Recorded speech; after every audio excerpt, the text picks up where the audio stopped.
ผู้ที่ปฏิบัติธรรมต้องละการเป็นมนุษย์ละสิ่งที่มันเป็นปกติละสิ่งอำนวยความสะดวกไปดูดั่งสภาพทารกแรกเกิดไม่มีสิ่งใดติดตัวทารกแรกเกิดให้เป็นเช่นนั้นไม่มีเสื้อผ้าไม่มีอาภรณ์ไม่มีเครื่องประดับไม่มีเครื่องอำนวยความสะดวกใดๆถ้าผู้ปฏิบัติธรรมละการเป็นมนุษย์ผู้ปฏิบัติธรรมก็เห็นธรรมได้ง่ายเข้าถึงธรรมได้ง่ายย่อมบรรลุธรรมได้โดยง่ายผู้ที่ปฏิบัติธรรมต้องใช้สติใช้วิริยะใช้ความอดทนมากำกับมากำหนดมาควบคุม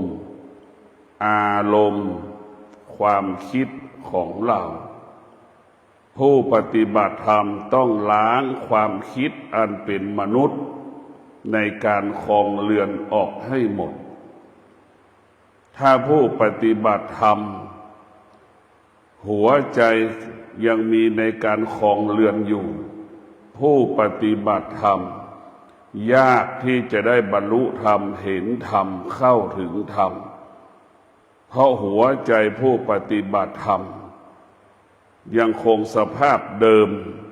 ก่อนที่จะมาปฏิบัติธรรม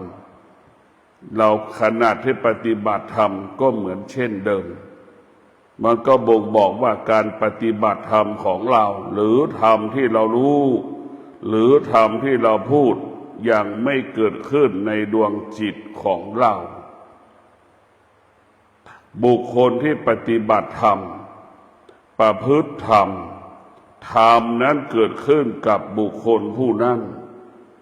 บุคคลผู้นั้นจะละพฤติกรรมการเป็นมนุษย์ความคิดก็เปลี่ยนคำพูดก็เปลี่ยนการกระทำใดๆก็เปลี่ยนนั่นแหละธรรมที่เราปฏิบัติเกิดผลจึงเปลี่ยนแปลงความคิดคำพูดการกระทำของเรา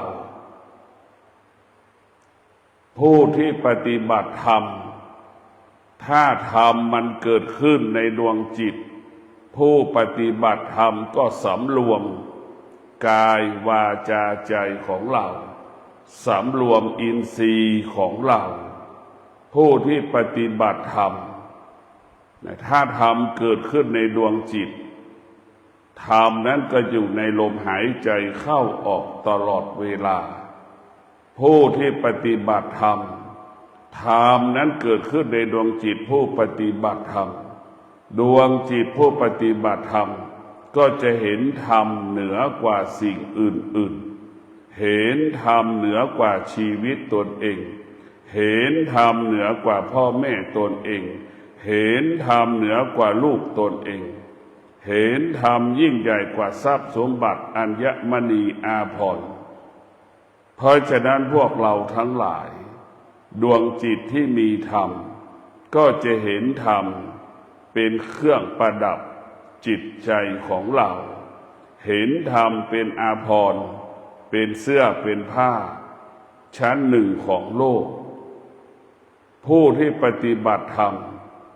ต้องมีสติสัจจะวิริยะขันติที่จะเปลี่ยนแปลงการเป็นมนุษย์ของเราเช่นแม่มีลูกแม่ก็พยายามตัดลูกออกไปจากจิตใจลูกมีแม่ลูกจะต้องตัดแม่ออกไปจากจิตใจให้ลูกตัดคือไม่ใช่ไม่เอาพ่อไม่เอาแม่ตัดก็คือตัดความรู้สึกให้รู้ว่าเรามีแม่มีลูกแม่ก็แก่แม่ก็เจ็บแม่ก็ตายแม่ไม่มีลูกแม่ก็แก่แม่ก็เจ็บแม่ก็ตายแม่มีลูกโรคภัยไข้เจ็บก็เกิดขึ้นกับแม่ แม่ไม่มีลูกโรคภัยก็เกิดขึ้นกับแม่แม่ไม่มีลูกแม่ก็เจ็บป่วยเป็นธรรมดาของมันอันนี้แหละลูกที่มีธรรมก็จะเข้าใจดวงจิตที่มีธรรมมันก็จะระงับมันก็จะยุติสิ่งที่ขวางชีวิตในการปฏิบัติธรรมแม่ยังคิดถึงลูกแม่ยังระลึกถึงลูกการปฏิบัติธรรมของเรายากที่จะได้บรรลุธรรมเพียงแต่เห็นธรรมรู้ธรรมแต่ไม่มีทางเข้าถึงธรรมเพราะลูกยังเป็นธรรมดาของการครองเรือนเพราะฉะนั้นเราต้องข้ามด่างพระพุทธเจ้าคำว่าภรรยาไม่มีคำว่าลูกก็ไม่มีในดวงจิตคำว่าบิดามารดาก็มีดวงจิตของเจ้าชายสิทธัตถะข้ามจากคำว่าพ่อแม่สามีภรรยาลูกให้ได้คำว่าพ่อแม่สามีภรรยาลูกมันเป็นสิ่งที่ขวางกั้นชีวิตของเราไม่ให้เราปฏิบัติธรรมง่ายไม่ให้เราปฏิบัติธรรมสะดวกเพราะเราไปติดสิ่งเหล่านี้ถ้าเราสามารถปลดเปลื้องสิ่งเหล่านี้ออกไปจากจิตใจเราได้หรือเราสามารถข้ามสิ่งเหล่านี้ได้เข้าใจสิ่งเหล่านี้ได้การปฏิบัติธรรมการประพฤติธรรมของเราก็ง่ายก็สะดวกโอกาสที่เราจะเห็นธรรมโอกาสที่เราจะบรรลุธรรมก็ง่ายละการเป็นมนุษย์ดำเนินชีวิตเหมือนสัตว์เช่นควายงัวช้างม้าเห็นไหมถ้าผู้ปฏิบัติธรรมดำเนินชีวิตปฏิบัติตนเหมือนดั่งสัตว์ไม่มีตัวไม่มีตนสัตว์ไม่มีตัวไม่มีตนนะเวลาสัตว์ช้างจะนอนช้างก็ไปถามหามุ้งช้างก็ไปถามหาหมอนช้างก็ไม่ได้ถามหาเสื่อเห็นไหมแต่ตรงกันข้ามมนุษย์ของเราถามหาผ้าห่มหาผ้าปูที่นอนหาหมอนเนี่ยและนี่แหละคือตัวตนที่เรามีตัวตนเราก็ไม่มีโอกาสได้บรรลุธรรมเห็นธรรมเราต้องทำลายตัวตนการเป็นมนุษย์ของเราให้หมดให้สิ้นทำลายตัวตนเสร็จแล้วก็ต้องทำลายความคิดอันเป็นมนุษย์ความโลภความโกรธความหลงความอยากสารพัดความอยากที่มันปรากฏเช่นเราปฏิบัติธรรมมา10 ปี5 ปีถ้าธรรมมันเกิดเราก็สามารถหยุดยับยั้งความอยากที่มันเกิดขึ้นทางตาทางหูทางจมูกทางกายทางวาจาได้เนี่ยเราจะหยุดยั้งมันได้หากเราปฏิบัติธรรมมา10 ปีธรรมยังไม่เกิดเราก็ไม่สามารถหยุดยั้งสารพัดความอยากที่มันเกิดที่ตาได้ที่หูได้ที่จมูกได้ที่ลิ้นได้ที่กายได้เพราะฉะนั้นการปฏิบัติธรรมของเราก็คือการเปลี่ยนแปลงสภาพการเป็นมนุษย์ให้อยู่เหนือมนุษย์เช่นเรากินข้าว3 มื้อหรือเรากินข้าวทั้งวันกินสารพัดกินทั้งวันนั่นแหละคือการเป็นปกติของมนุษย์แต่มนุษย์ที่จะมาเป็นผู้ปฏิบัติธรรมจะต้องกินน้อยนอนน้อยจะต้องปฏิบัติมากกินน้อยนอนน้อยต้องปฏิบัติให้มากเดินให้จงกรมให้มากนั่งสมาธิให้มากนั่งชั่วโมงเดิน1 ชั่วโมงนั่งชั่วโมงเดิน1 ชั่วโมงเราจะไม่ให้มันว่างพอมันว่างเมื่อไหร่สภาวะจิตมันจะก่อตัวทันทีเหมือนเราเอาน้ำเย็นเอาน้ำขวดน้ำดื่มเนี่ยไปใส่ตู้เย็นมันจะสะสมความเย็นทันทีนั่นแหละมันจะสะสมทันทีความคิดมันจะก่อตัวเมื่อความคิดก่อตัวความคิดก็เป็นเรื่องของกิเลสความคิดเป็นเรื่องของชาวบ้านนะความคิดเป็นเรื่องของชาวบ้านความสงบเป็นเรื่องของผู้ปฏิบัตินะคนละตัวความคิดเป็นเรื่องของชาวบ้านสมาธิเป็นเรื่องของผู้ที่ปฏิบัติธรรมผู้ปฏิบัติธรรมต้องการความสงบความสนุกเป็นเรื่องของชาวบ้านความสงบเป็นเรื่องของผู้ปฏิบัติธรรมความคิดก็เป็นเรื่องของชาวบ้านสมาธิเป็นเรื่องของผู้ปฏิบัติธรรมนี่แยกให้ออกบางคนละอย่างเพ เพราะฉะนั้นพวกเราทั้งหลายมีสติ เมื่อเรามีสติเราจะแยกแยะสิ่งที่เรารู้ได้สิ่งใดที่มันปรากฏขึ้นที่ตาเราก็แยกแยะได้สิ่งใดที่มันปรากฏขึ้นที่หูเราก็แยกแยะได้สิ่งใดที่มันปรากฏขึ้นที่จมูกของเราเราก็แยกแยะได้เราแยกแยะได้หรือเราเท่าทันมันเราเท่าทันมันเพราะฉะนั้นพวกเราทั้งหลายมีสติพิจารณาชีวิตของเรามีสติพิจารณาชีวิตว่าชีวิตของเรานั้นประมาทไม่ได้ประมาทไม่ได้เมื่อเราประมาทเราจะตกอยู่ใต้อำนาจของอารมณ์ความรู้สึกความคิดของเราความคิดเกิดจากไหนเกิดจากตาหูจมูกลิ้นกายใจของเราตาเห็นรูปเห็นเฉยๆแต่ยังไม่เห็นชัดเจนอย่างละเอียดเราก็คิดเองเองเกลียดเองรักเองหลงเองเป็นเช่นนี้จมูกสัมผัสกับกลิ่นก็คิดเองเองหลงรักเกลียดก็เกิดขึ้นอีกก็เป็นเช่นนั้นจมูกก็เป็นเช่นนั้น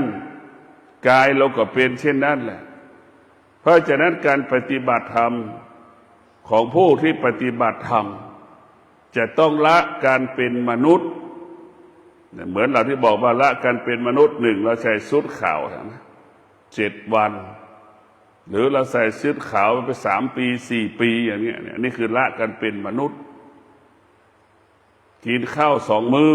กินข้าว1 มื้อละการเป็นมนุษย์นี่คือละการเป็นมนุษย์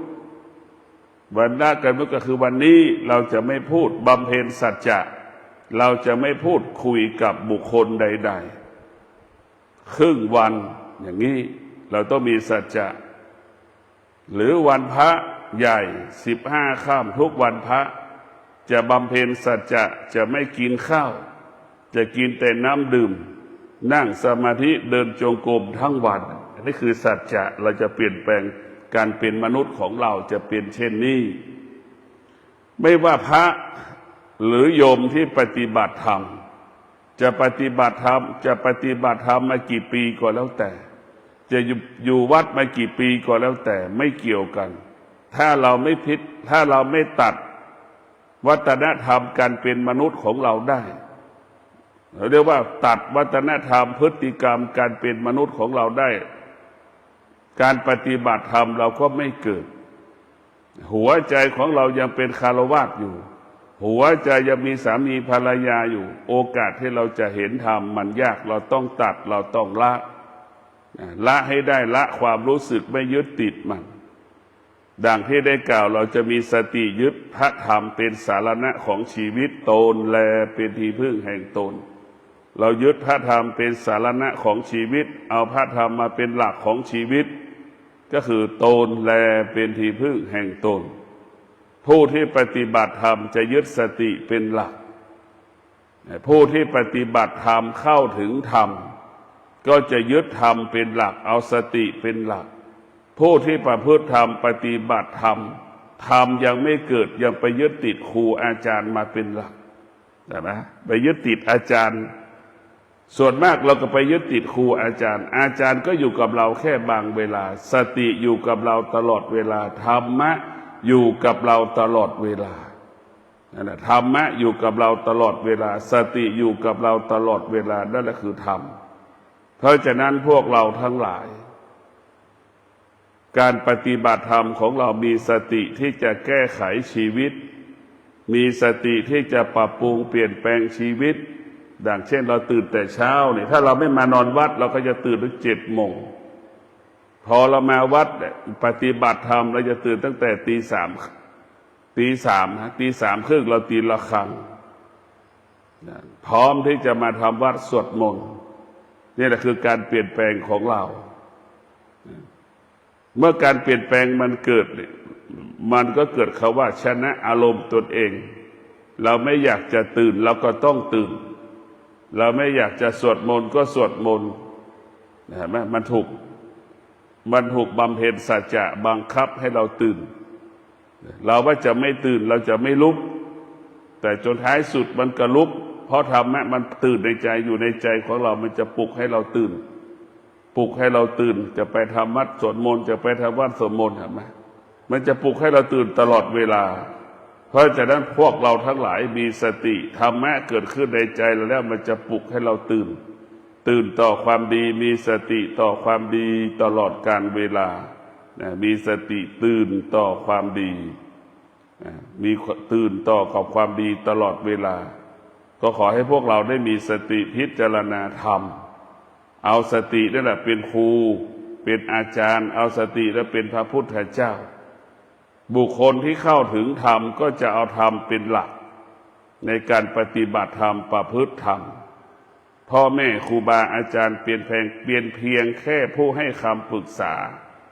เหมือนผู้ปรุงอาหารนั่นแหละเหมือนแม่ทำอาหารหน้าที่ทำให้ลูกได้กินลูกจะกินไม่กินสุดแท้แต่ลูกอันนั่นแหละครูบาอาจารย์อบรมสั่งสอนให้คำปรึกษาเราเท่านั้นเราจะปฏิบัติไม่ปฏิบัติได้หรือไม่ได้ก็สุดแท้แต่เรื่องของเราเพราะฉะนั้นตัวของเราได้สำคัญที่สุดพระพุทธเจ้าไม่สำคัญเท่ากับตัวของเรา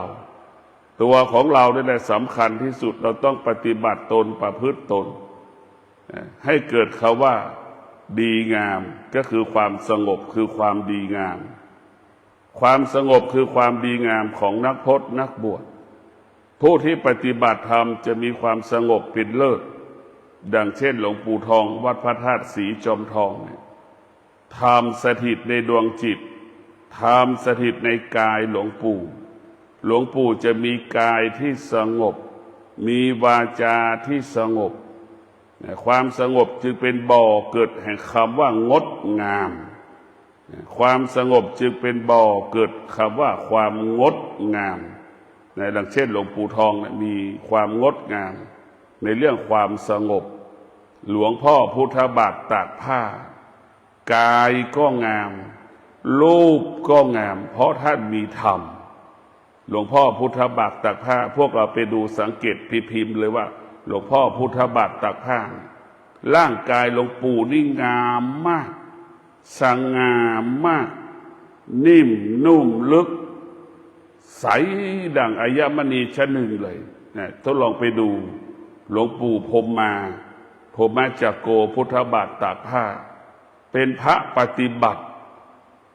ต่อเนื่องสืบเนื่องครูบาเจ้าศรีวิชัยเดินธุดงค์ไปในทิศทั้งสี่ของประเทศไทยเดินธุดงค์ทั่วภาคเหนือครูบาพุทธบาทตากผ้ามีความงามผิวนี่งามเป็นเลิศ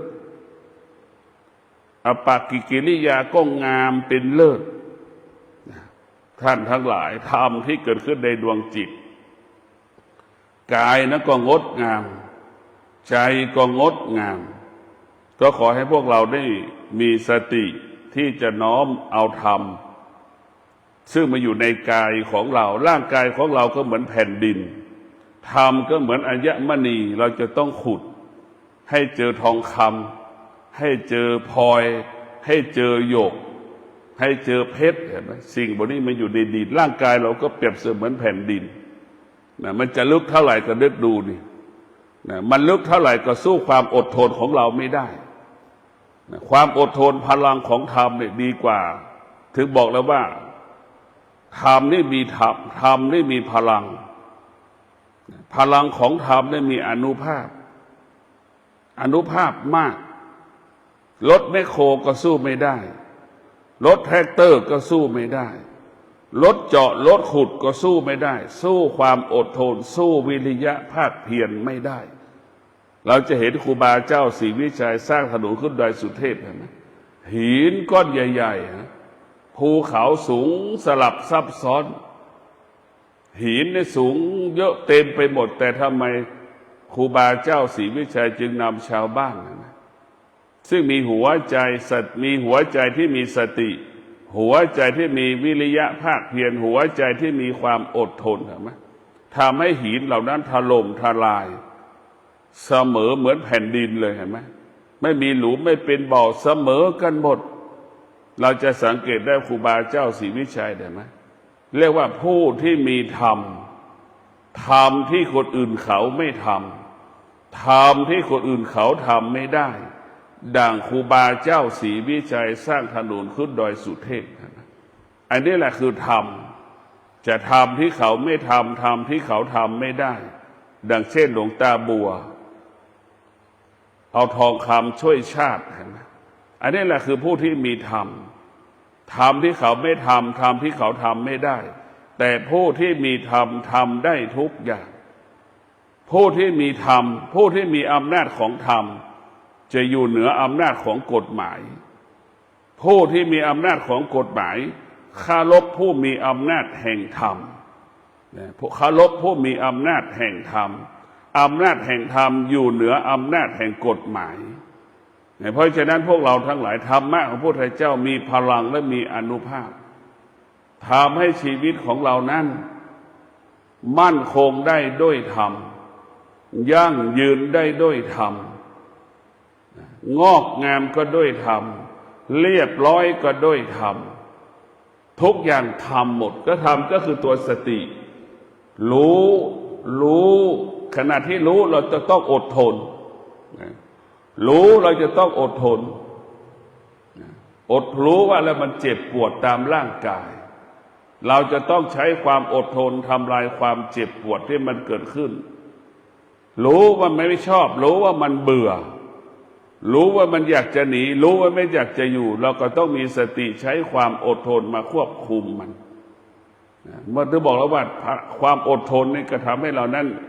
ชนะทุกอย่างสำเร็จทุกอย่าง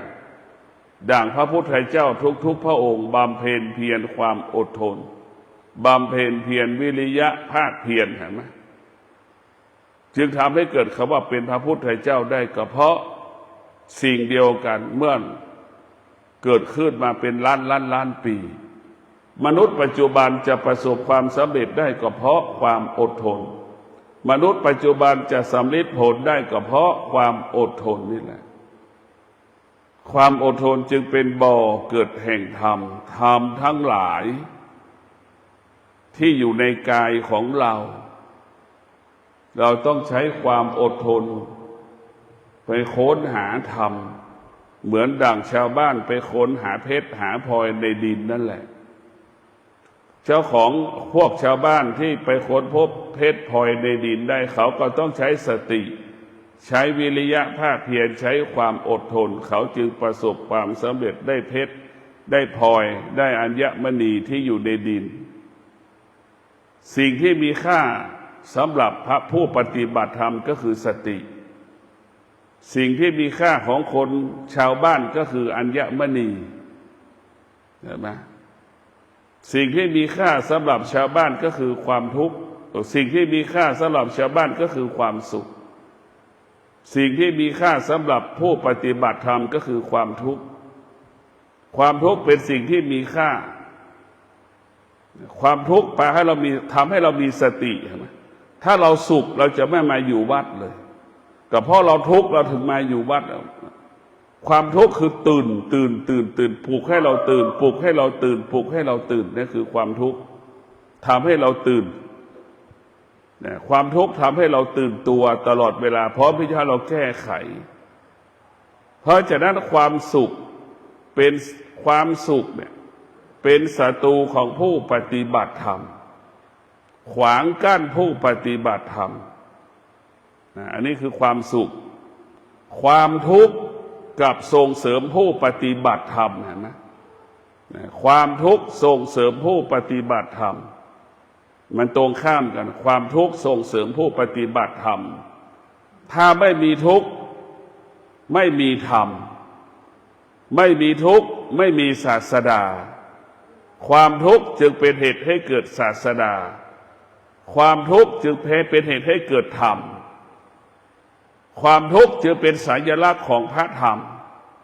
ความทุกข์จึงเป็นอัตลักษณ์ของพระธรรมพระพุทธเจ้าเกิดเพราะความทุกข์เห็นไหมพระพุทธเจ้าไม่ได้เกิดเพราะความสุขเราจะพิจารณาพุทธเจ้าเกิดเพราะความทุกข์ถ้าไม่มีความทุกข์ก็ไม่มีศาสดาไม่มีความทุกข์ก็ไม่มีคำสอนของศาสดาเพราะฉะนั้นพวกเราที่มีสติพิจารณาว่าความสุขเป็ เป็นผู้ขวางกั้นชีวิตของผู้ปฏิบัติธรรมความทุกข์เป็นผู้สนับสนุนให้ผู้ปฏิบัติธรรมมีกำลังใจมันมีกำลังใจเพราะฉะนั้นพวกเรามีสติต้องพิจารณาว่าตนแลเป็นที่พึ่งแห่งตนธรรมะพุทธเจ้าจะเป็นเช่นนี้พึ่งใครไม่ได้เมื่อเราพึ่งเราไม่ได้เราจะไปพึ่งใครคนไหนพ่อแม่อยู่กับเราแค่บางเวลาพ่อแม่ยังช่วยเราไม่ได้และเทวดาองค์ไหนจะช่วยเราได้มันไม่มีเพราะฉะนั้นพวกเราที่มีสติที่จะพิจารณาธรรมมีสติที่จะน้อมนำเอาธรรมมากำกับมากำหนดมาควบคุมกายของเราใจของเราให้เกิดคำว่าสงบพระธรรมเท่านั้นที่จะนำพาชีวิตของเราพระธรรมเท่านั้นจะทำให้ชีวิตของเรานั้นงอกงามคนที่มีธรรมก็คือจะเป็นคนที่ซื่อสัตย์เช่นผู้ปฏิบัติธรรมมีธรรมก็จะซื่อสัตย์ตรงต่อเวลาเป๊ะจะต้องนั่งสมาธิ9 โมงจะถึงเวลาจะต้องนั่งสมาธิให้ได้ถึง10 โมงเวลาจะเดินจงกรมเราก็จะเดินให้ได้ถึงเวลาบ่ายโมงเราจะสวดมนต์แล้วก็จะสวดมนต์ให้ได้แหละคือคนที่มีธรรมเกิดขึ้นในดวงจิตผู้มีธรรมเนี่ยมันจะทำให้เรานั้นทำให้เรามีสติซื่อสัตย์ซื่อสัตย์ต่อตนเองถ้าเราไม่มีธรรมเราจะไม่ซื่อสัตย์ต่อตนเองธรรมะมันจะบังคับเราให้เราอดทนเห็นไหมอดทนก็ต้องซื่อสัตย์ถ้าเรามีความซื่อสัตย์เราก็ต้องมีความอดทนเห็นไหมธรรมะตัวเดียวกันหมดแต่เราไปแยกคำว่าซื่อสัตย์อดทนแต่มันซ้อนกันดังที่ได้กล่าวมะม่วงดิบกับมะม่วงสุกเห็นไหมมันก็อยู่ในลูกเดียวกันดิบก็เป็นลักษณะอีกอย่างสุกก็เป็นลักษณะอีกอย่างหนึ่งพอมันสุกเราจะไปหาดิบตรงไหนเจอหาไม่เจอแล้วไอ้ตอนมันดิบเราจะไปหาสุกที่ไหนมันก็หาไม่เจอแล้วมันอยู่ในลูกเดียวกันสติวิริยะขันติก็อยู่ในที่เดียวกันหมดซ้อนกันหมดเหมือนหูกับตาอายตนะของเรานะเกี่ยวข้องกันหมดสืบเนื่องกันหมดพวกเราทั้งหลายที่มีสติพิจารณาธรรมน้อมนำเอาธรรมนี่แหละมาเป็นหลักปฏิบัติน้อมนำเอาธรรมนี่แหละเป็นหลักพิจารณาชีวิตผู้ที่เข้าถึงธรรมก็คือผู้ที่มีสติรู้ว่าร่างกายของเราเป็นสิ่งที่ควบคุมไม่ได้ให้เรารู้เช่นนี้เรารู้ว่าความคิดของเราเป็นสิ่งที่ไม่ทนมันเกิดขึ้นขนาดหนึ่งมันก็หายไปความคิดความรู้สึกเหมือนกลิ่นวาเป๊กให้เราเข้าใจเช่นนั้นความคิดของเราเหมือนกลิ่นวาเป๊กมันคงสภาพเดิมไม่ได้เดี๋ยวมันก็จางไปเราต้องพิจารณาเราต้องทำลายความรู้สึกเหมือนแม่ทำอาหารเห็นไหมเกลือมันเค็มพริกมันเผ็ดหอมมันฉุนเห็นไหมนี่เราเอามาใส่ในกระปุกอาหารเห็นไหมกิเลสตัณหาราคะความโลภความโกรธความหลงความอยากก็เป็นจากเครื่องปรุงอาหารนั่นแหละธรรมะก็เหมือนผู้ทำลายเครื่องปรุงความโลภความโกรธความหลงนั่นแหละเห็นไหมเราจะต้องทำลายมันความโลภความโกรธความหลงก็เหมือนกลิ่นหอมกระเทียมตะไคร้ใบมะกรูดข่าแล้วกะปิน้ำปลาจนหาไม่เจอเห็นไหมนั่นแหละคือธรรมะเราจะไปทำลายความรู้สึกอันเป็นกิเลสให้เหลือให้หมดเหมือนเกลือมันเค็มพอเราไปปรุงอาหารมันก็ไม่เค็มพริกมันเผ็ดเราไปปรุงอาหารมันก็ไม่เผ็ดเห็นไหมมันเชื่อมกันหมดเลยมันต่อเนื่องสืบเนื่องต่อกันธรรมะพระพุทธเจ้าก็เป็นเช่นนั้นกิเลสก็เป็นเช่นนั้นแหละเราจะต้องทำลายมันให้ได้ก็ขอความสุขสวัสดีจงเกิดแก่ท่านทั้งหลายมีสติพิจารณาธรรมเอาธรรมมาเป็นหลักเอาธรรมมาเป็นพ่อเอาธรรมมาเป็นแม่ เอาธรรมมาเป็นครูเอาธรรมมาเป็นอาจารย์ของเราเอาธรรมมาเป็นสามีของเราเอาธรรมมาเป็นลูกของเราเนี่ยถ้าคิดได้เช่นนี้เราอยู่กับมันได้อย่างเป็นปกติสติเท่านั้นที่เราควรยึดถือยึดมั่นเมื่อเรามีสติเราก็จะมีธรรมถ้าเราขาดสติเราก็ไม่มีธรรมเรามีสติเราก็มีแม่เรามีสติเราก็มีพ่อเรามีสติเราก็มีสามีเรามีสติเราก็มีลูกสติจะทำให้เราปกติมีพ่อมีแม่มีสามีมีภรรยามีลูกเนี่ยให้เราปกติก็ซื่อสัตย์อดทนเนี่ยเห็นไหมมันจะถ้าเราเป็นเช่นนี้ก็ขอให้ท่านทั้งหลายมีสติในการดำเนินชีวิตของเราก็จะปกติตลอดการขอเจริญพร